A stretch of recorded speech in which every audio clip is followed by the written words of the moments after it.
Five.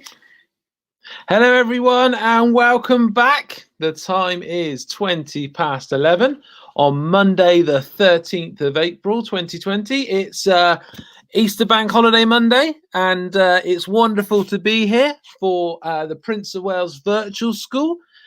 We are here and live across YouTube and Facebook. Great to have lots of people joining us this morning. We have a very special guest joining us in a minute, or two very special guests actually. Before we go over to our mystery guest today, it'd be great to see if anyone's watching us. If you're watching us right now, put a comment in the comment box and let us know that you're there and that you're watching, because it's 11:20, which means it's assembly time. And always nice to know who's here and who's watching. So do just put a comment in that comment box and we can say hello to everyone that's watching. It's another nice, bright, sunshining day. We've seen lots of fantastic photos of what people have been up to already, and I'm looking forward to sharing those in today at POW later on. I hope everyone's liking my hair this morning. I spent a long time getting it all ready for you. We have got some people watching. We've got Lisa watching. Hello, Lisa. Good morning. Thank you for tuning in for our whole school assembly, where we've got some very special mystery guests this morning. First of all, I've got someone with me, actually, another mystery guest. Who have I got here? You going to say good morning? Good morning. This is our mad scientist, Gracie. You're going to give everyone a wave this morning, Gracie? Does everyone like Gracie's hair this morning? She's gone to a special effort this morning. It's almost as good as mine, Gracie. What do you think? Which one would you prefer? Not sure. No, I think the truth is you prefer mine, but didn't want to say. Is that right? Looking cool though. Going to give everyone a wave this morning. Fantastic. Wonderful to see everyone joining us. Good morning to Arlo, to Esme, and to Dylan who are watching. Hi guys, thank you very much for tuning in. They say nice hairdo, Mr Spracklen. Well, thank you very much. I thought you would enjoy my hair. Now, this morning we have a very special mystery guest. Isn't that right, Professor Gracie? Yeah. Is it you? No, you're not the very special guest. In fact, the very special guests, I should say, not guests. Oh, hang on a second. Got someone else saying that they like my hair. Arlo saying that he likes my hair. The very special guests are joining us now, and they are Hannah and Dave. Good morning, Hannah and Dave. Hello. Good morning. Good morning, Prince of Wales. Hope you're all feeling well. I love your hair. I thought so. I've gone to a lot of effort, a lot of conditioning. Yeah, you have. Dave, I think you should be sporting this look next time. I should do, really, shouldn't I? Yeah. Ship David to you, Dave. Now, guys, tell us who you are and why you're here today and what you're going to share with us.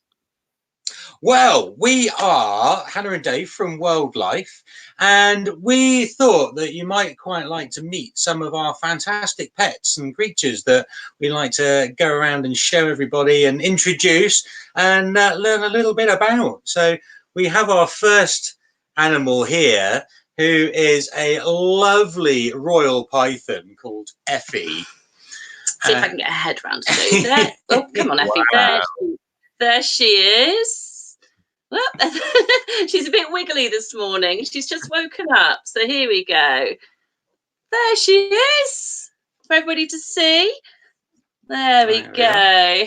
So Effie's the smallest of all the python species, and she comes from sub-Saharan Africa. So if you imagine the triangle shape of Africa, she comes pretty much from a band across the middle of there, and these are her natural colors. So these are the colors that you'd actually find them in the wild. There are lots and lots of different colored royal pythons out there, but we quite like the normals, as we put it.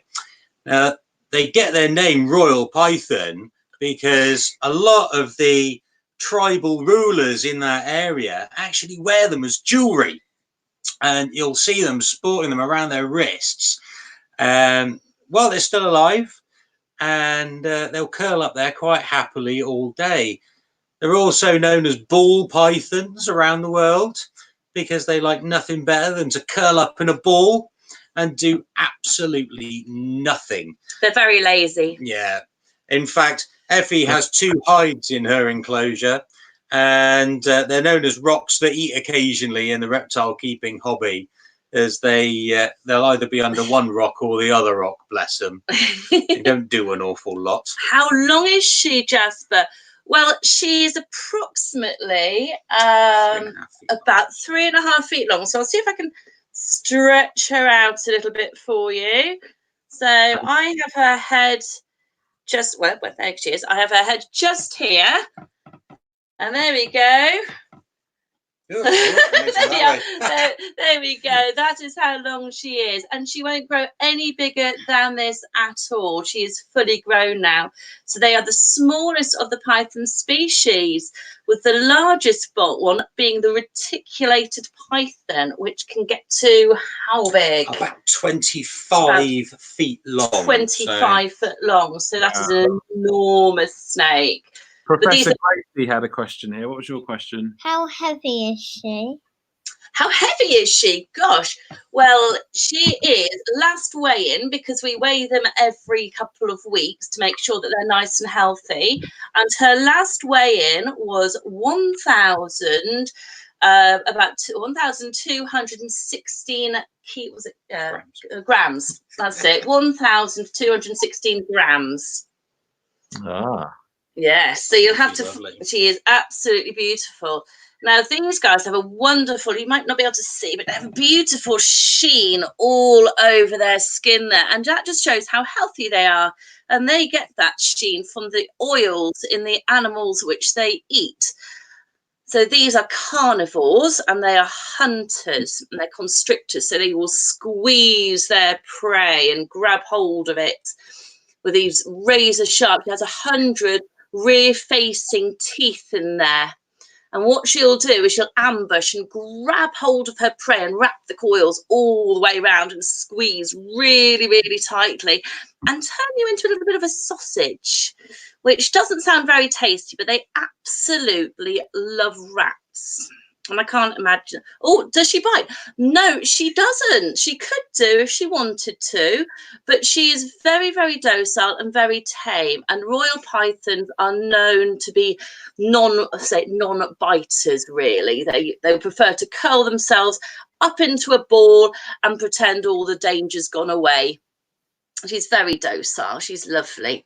And all these patterns that you can see on her are totally unique to the snake, a little bit like our fingerprints. You'll never, ever see two snakes alike, which is quite amazing if you think about all the snakes in the world.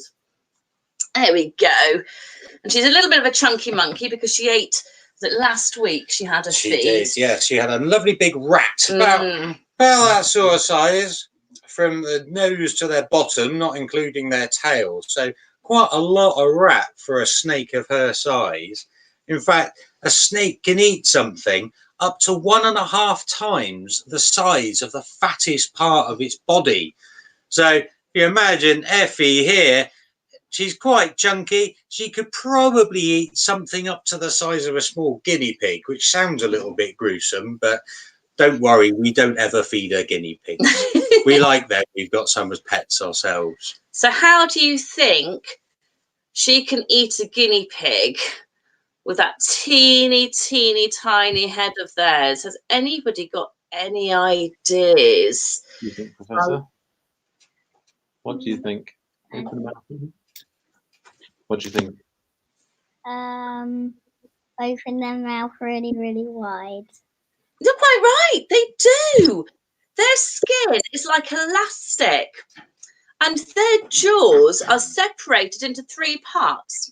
So our jaw, if we open and close our mouth, it's only the bottom part of our jaw which actually moves. The top part of our jaw stays still. Now these guys, their jaw moves up and down, but also like that at the bottom. So they can open their mouths really, really, really wide. They don't dislocate their jaws. They're all on tendons and ligaments. And their skin stretches really wide. And you can actually see it going all the way down into their tummy, where it sits there for about a week. And then they do a really big poo. And he cleans them out. I get all the really good jobs. Yeah, he gets all the That's good what jobs. I do. How old is she from Lisa? Well, all our animals are rescues or rehomes, so we don't really know exactly how old she is. We think she's approximately 5 years old. Probably About 5 years old, and they can live up to 20 to 30 years old. So that is really quite a long time for such a little creature. And these guys, they lay eggs, and they can have anything between 3 and 8 eggs at any one time. And the mother incubates them, which means she'll sit on them a bit like a hen, and she'll wrap her body all the way around them and keep them nice and warm. And when the snakes are born, they're only about that big, so they're teeny tiny, and it takes them about 2 years to get to full size. And she's there we go. She's having a bit of a slide around. I'll bring her a little bit closer so you can all see her a little bit better, if she will do. Which way are you going? Here we go. There we are. See if we can get her to see her face a little bit better. There we go. No, Effie, that way. There we go. Isn't she pretty? Oh, no, this way. There we go. Isn't she pretty? And she's flicking her tongue. You might be able to see her tongue flicking out. There we go. Now she's tasting the air. Now those taste buds are so sensitive that they can tell identical twins apart, which is very, very, very clever. And they're thought for 2 reasons. One is to detect different vibrations in the air, but also to taste. And what they'll do is, if Dave was my rat, there, Dave's now my rat. So, pretend to be the rat. That's right. You're the rat now. That's brilliant. Well done. So if Dave was my rat and I was stood facing you guys, I would be able to taste on this side of my tongue that it was the taste of the rat was slightly stronger. So I'd be able to turn my body until I could taste the same on both sides of my tongue. And at that point, I would know in which direction to go before I grabbed him and ate him. There. That's very cool, isn't it? What do you all think of Effie? Is she really cute? Definitely. Very cute. Very much so. She is very cute, isn't she? Shall we show you something else now? I've got another creature.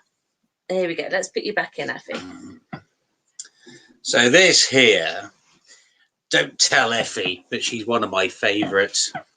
This is Indy, who is a Western Herman's tortoise. Now, we're quite lucky with Indy because we know exactly how old she is. She's 4 years old, and she is the pet of our 8-year-old son, Jonties, and he looks after her for us with a little bit of help, of course. Now, Indy comes from the western half of the Mediterranean Sea, in countries like Italy and Sicily and Sardinia, all around that part of the world, where they live near the coastline. Now, once upon a time, they didn't live near the coast. They liked to live in the big Mediterranean oak forests, where they would eat all the little shoots and the leaves and things like that. But unfortunately, we as people found out that oak was really good building material.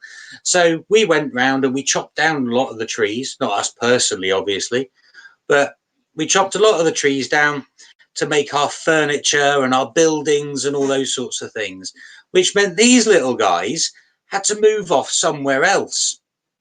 And they headed off towards the beach, because if you don't like it in the forest, well, the beach is the next best place to go. So that's where they went off down towards. And they discovered that there wasn't a lot to eat on the beach, not for a tortoise anyway. So they moved into that sort of scrubby area where they go. Oh, and we've just had Barney, our dog, come to visit us. Just say hi to Barney. Crash the party. Hello, Barney. I just pop him in the room. Oh dear. How embarrassing. But Indy here, you know, so she eats on a lot of weeds and things now, and her favourite food are dandelions, especially the yellow flowers, which we're getting at this time of the year. They're a real treat for her. And the rest of the time, she likes baby leaf salad and all those sorts of things. Now, she's not fully grown yet. She's about 10 centimetres long in her shell at the moment, from one end to the other. She will be eventually around 30 centimetres long. But that will take her, and the same as all of you guys, around 15 years to get to that size. And then she'll live for around 85 to 90 years. So she'll live for a really, really, really long time. Does she hibernate? Does she hibernate? Well, that's a really good question. Yes, tortoises do hibernate, but at the moment we don't hibernate Indy. And the reason for that is she's a little bit too young. Hibernation can be quite dangerous for a young tortoise, so we deliberately don't do it. But what we do instead is we slow her day down. So instead of having all her lights and her heating on for around 12 to 14 hours a day, we reduce that down to about 6 hours, and we don't feed her quite as much.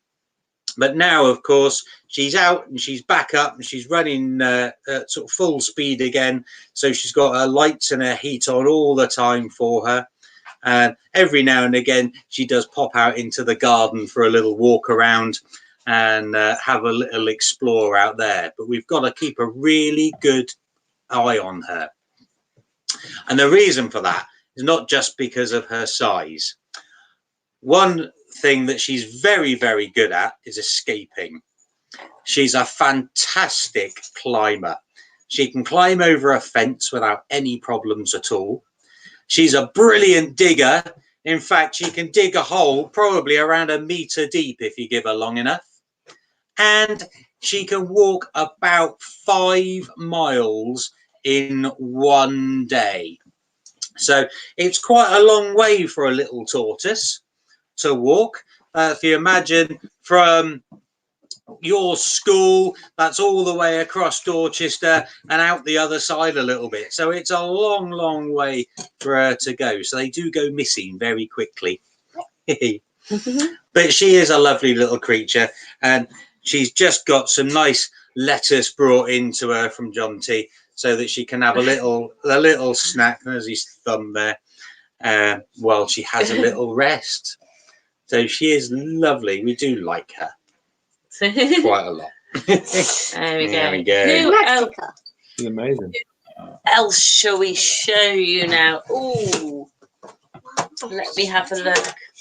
Yeah, you can get Phoenix. Right, I think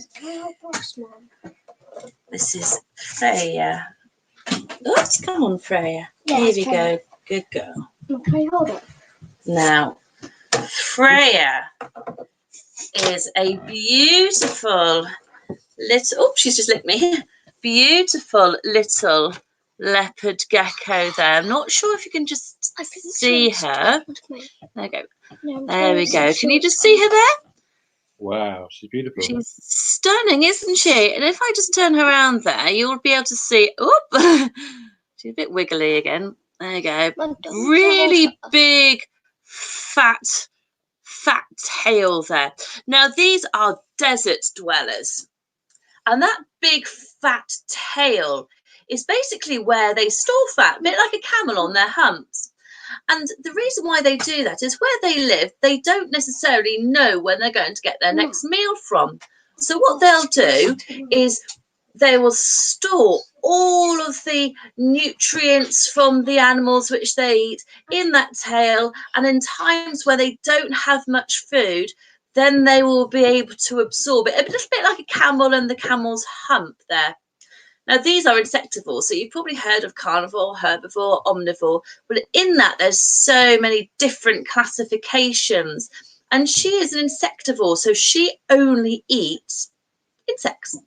So things like crickets and locusts and wood lice and worms and things like that.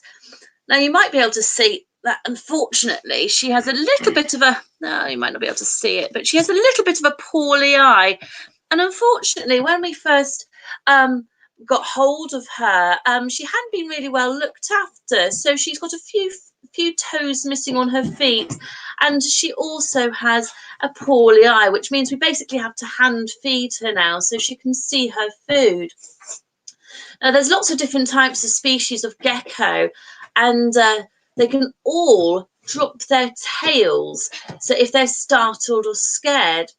And it doesn't hurt them, but it just allows them enough time to get away from any predators, because the tail will keep twitching, and which will hopefully distract the predator long enough to be able to allow her to escape.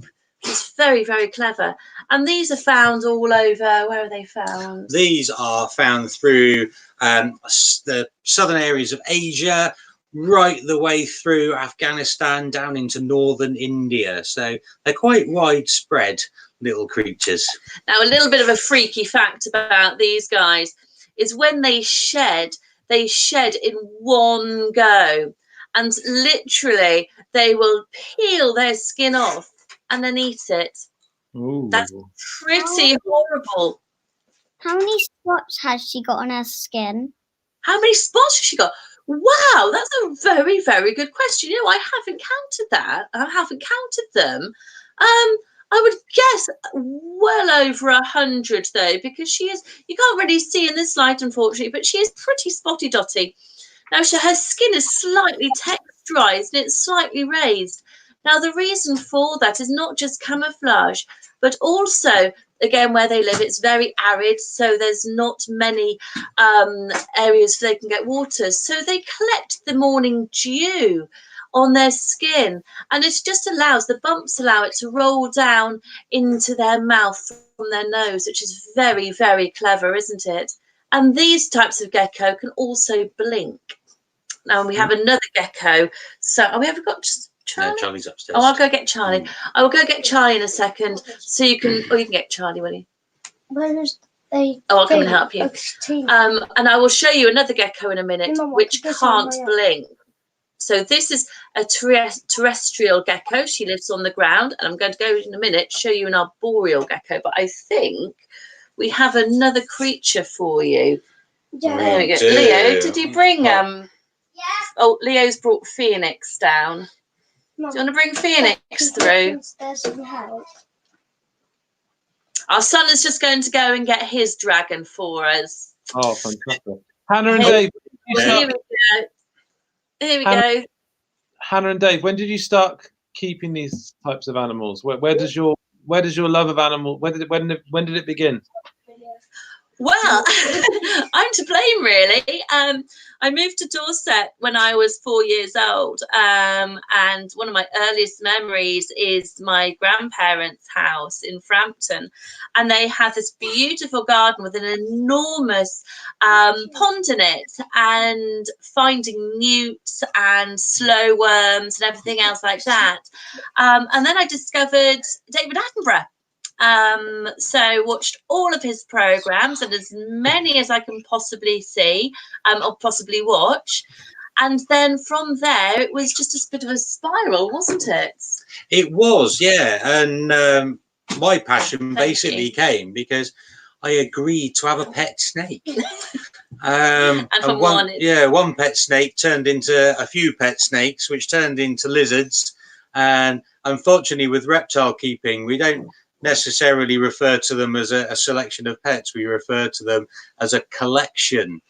I see we've got another question there from Flynn of how many creatures do we have all together at our house? Oh, crikey. We have, at the moment, we've got 5 different snakes. We've got 1, 2, 3, 4. We've got 4 lizards at the moment. We've got 3 tortoises, 2 guinea pigs, a dog, 3 small children. There's one. This is John T. There's one. Come on. We have and lots of other insects and things like that as well. So we have everything from tarantulas to scorpions to millipedes, cockroaches and mantises and all sorts of exciting things like that. So Wow. lots. Lots of them. Here we go. Now, we don't need to get a guinea pig, sweetheart. I'll tell you what, can you go get Charlie? I need someone to help. Do you want to go and help with Charlie? I can go and there help we go. with Charlie. Yeah. I'll help. There we go. Oh, this is Leo. This is Hello, Leo. Hi. so this is Phoenix and this is Leo's dragon. Wow. There we go. And there's this super, I can't actually get his tail in the shot with him in there. There we go. Wow, what a long Now, tail. he has a very long tail and he is a Chinese water dragon. So he's a baby at the moment, and when he is fully grown, he will get to approximately 3 feet. No, not 3 meters. No, 3 feet. 3 feet. Well done. 3 feet long, maybe slightly longer. And most of that will actually be his tail. So they're called water dragons because they spend. Oh, go on then. Why are they water dragons? Because they can swim really fast, approximately 30 miles an hour. Well, approximately, yes. They can swim very, very, very fast. And they spend a lot of their time in water. They are semi-arboreal, which means they enjoy spending a lot of their time, or the majority of their time, up in trees where they feel safe. Now, again, these are insectivores, but they also will eat small fish and shrimp and everything else like that. This massively long, powerful tail, though, is used for defense, it's used for balance, and it's also used for propelling them through the water exceptionally fast. There we go. And he's watching every single... Oh, there he spotted himself.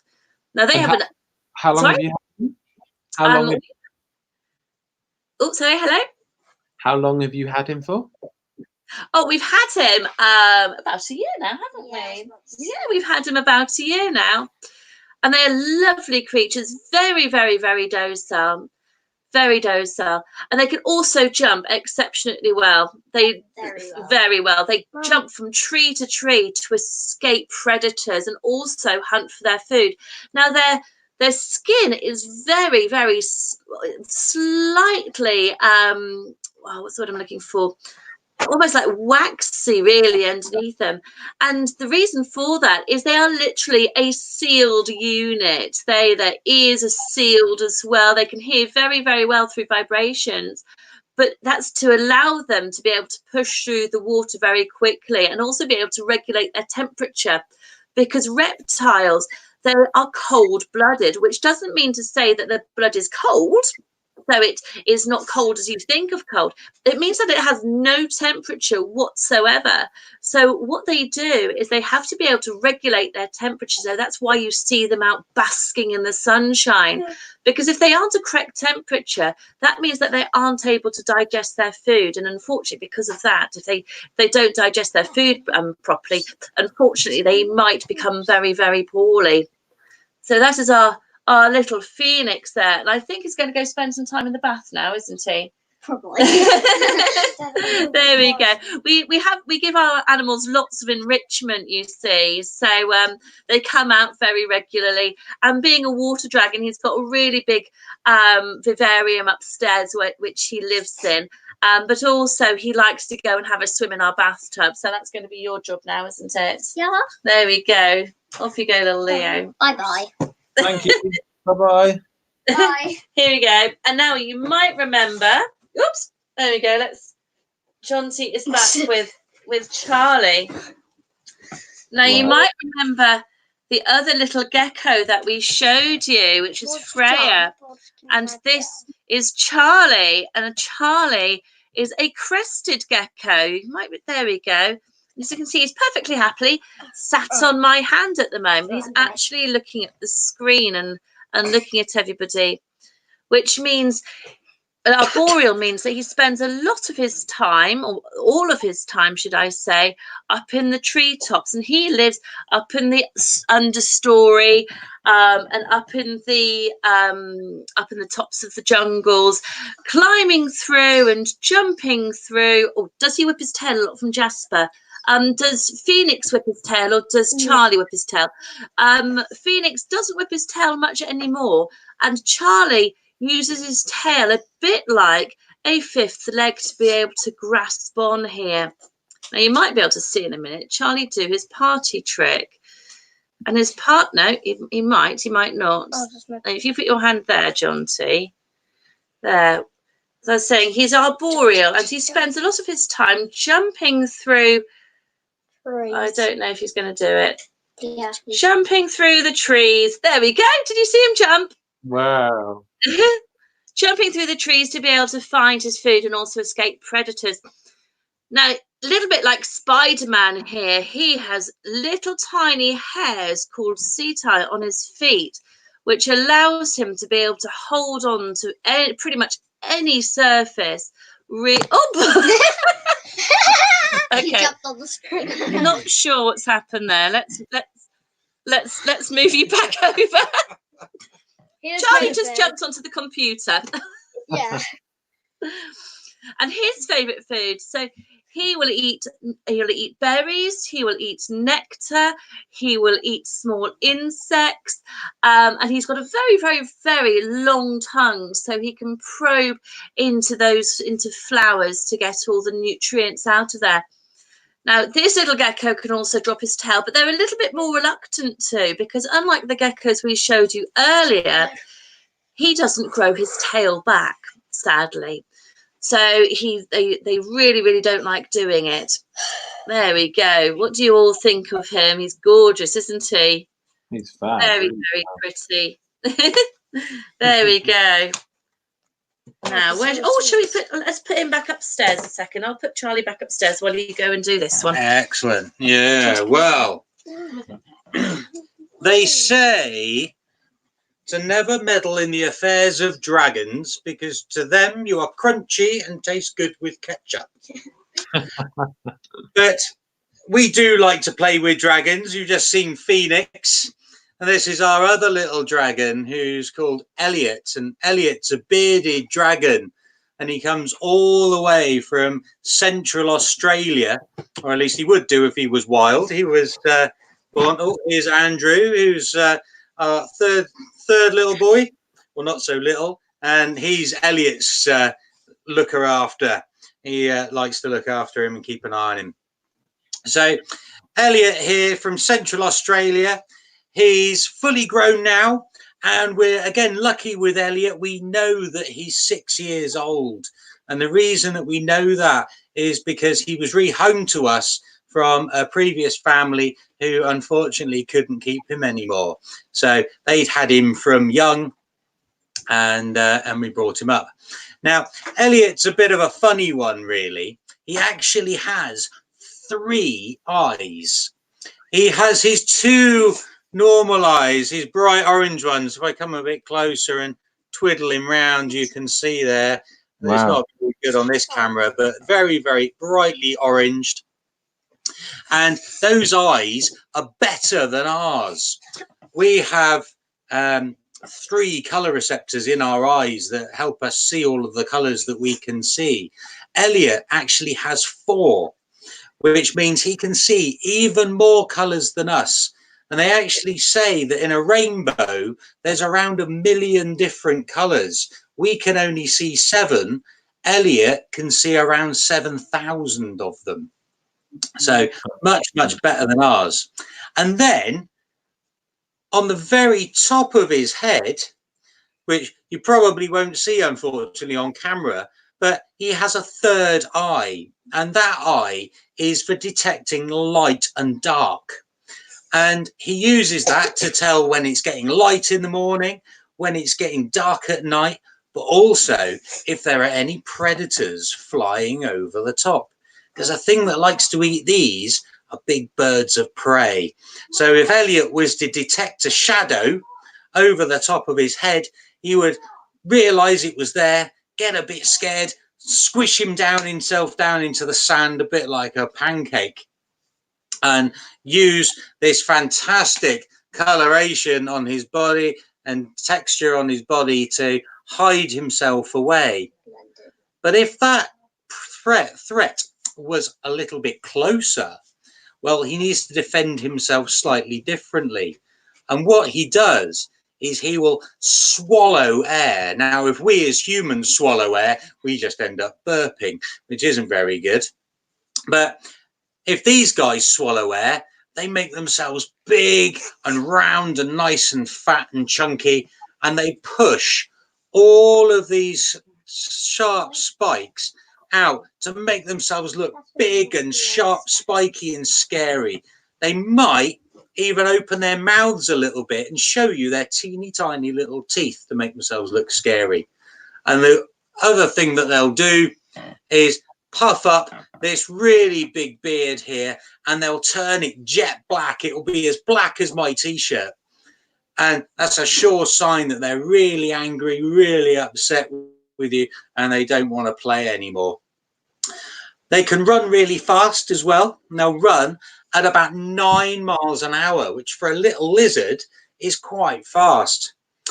Now, he eats lots of different things. He's a bit like us. He should eat, or humans eat, a mixture of things. So we eat some meats, we eat some vegetables and plant-based materials. So Elliot here will eat things like crickets, cockroaches, locusts, other small insects, maybe even a small mouse. And he should also eat a certain amount of plant-based material, like salad and vegetables and fruits and things like that. But unfortunately, Elliot's a little bit naughty. He doesn't like his salad. He does rather like a strawberry, but when he eats strawberries, he does look like he's put lipstick on, because he gets it all over his face and it goes everywhere. So he's a bit of a messy eater, really. But he's lovely all the same. Guys, can I thank you so much for joining us for our assembly this morning? It's been absolutely brilliant. We've learned so much, and we really appreciate your time and your whole family's time. It's been great to see the boys as well. You're very welcome. All our fantastic animals. We very much look forward to welcoming you into school when we're back. You'll have to come and visit us. By all means, we'd love to. We would love to. Thank you very much for inviting us. We had a great time. Thank you so much to everyone who's joined in watching us. We look forward to seeing you again. We'll be back at 4 o'clock with our Today at Pal programme. And all that's left is to say goodbye to Hannah and Dave and the family there. Take care, guys. Bye. We'll see you all very soon. Thank you again. Take care now.